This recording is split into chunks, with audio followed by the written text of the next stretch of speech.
Hi everybody and welcome back. Now I talked about in the previous videos about making your own ephemera, as it's called. I don't know where that word comes from, but anyway.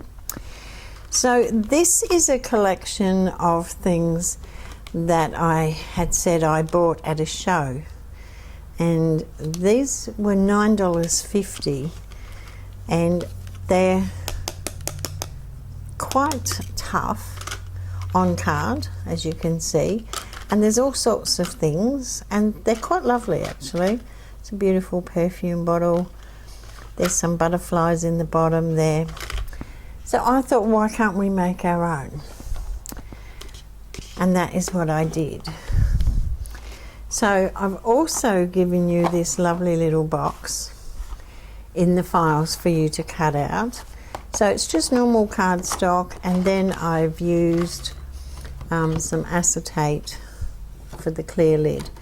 Now the corner section here, which you probably can't see on the screen, I don't have anything dark to put behind it, but these sections here are cut out. Now it does have score lines across here which are not really noticeable. But as you gently fold it, you'll see that it tends to want to go that way. And then when you go over it with your bone folder, like that, you'll see that they definitely get that nice crease in them and fit very well over the box. Just before I show you the ephemera, let me just say that the box itself, it has a score line obviously for the base, and then a double score line, so the top score line gets folded in, okay, and that just gives it that little bit more strength. So these are some of the things that I've created, which I've given you the files for, to create our own ephemera. And some of these I've actually cut out. I've put white 200 GSM card on the back, at least 2, sometimes 3 layers. And then on some of these I've actually laminated over the top, so they're actually quite shiny when you look at them.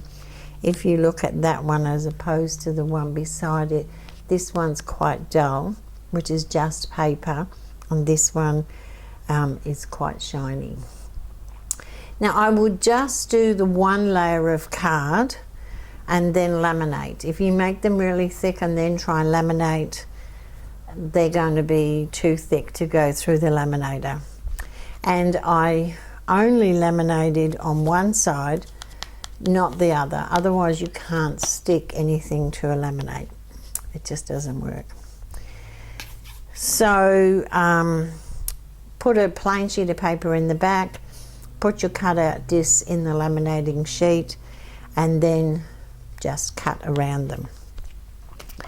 So I was really happy with how they all turned out, and there's all sorts of different options.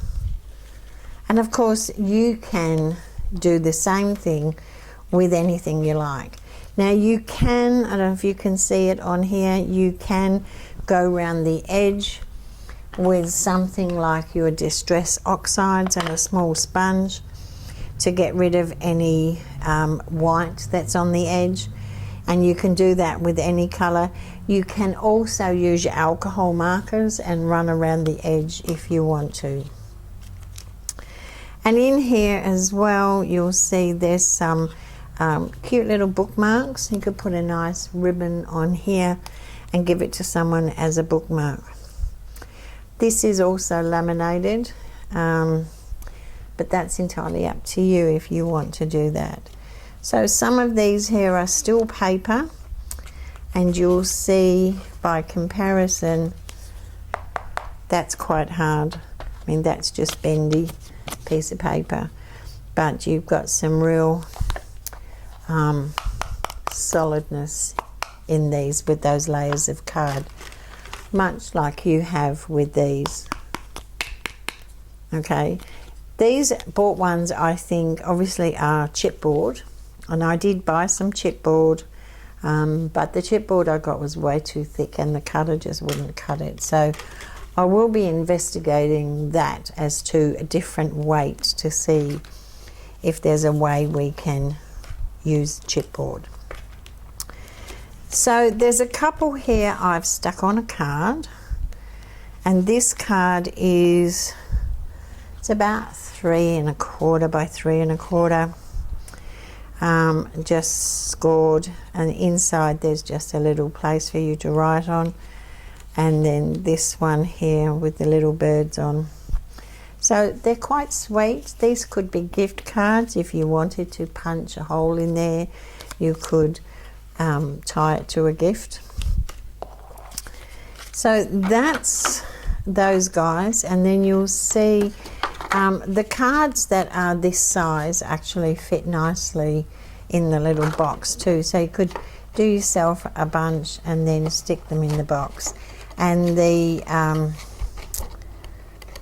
clear acetate goes on the inside of the box. I've just put some ribbon around the outside. I did do another one here, and I've put a tie under the side ribbon so that when it's open then you can have that tie that stays there, take out the contents and then tie it back up again. So I thought they were fun. Now I did make a couple of cards. So this one just with the files that you have, I've just stuck this down. This is quite hard, onto a piece of white, then onto a piece of pink cardstock. And then I did do a little bookmark and just sat that on the front. This is just stuck on with sticky, double side those sticky dots. So if you were quite careful, you could just take that off, and then the recipient could keep their little bookmark. So I thought that was a nice idea for a gift.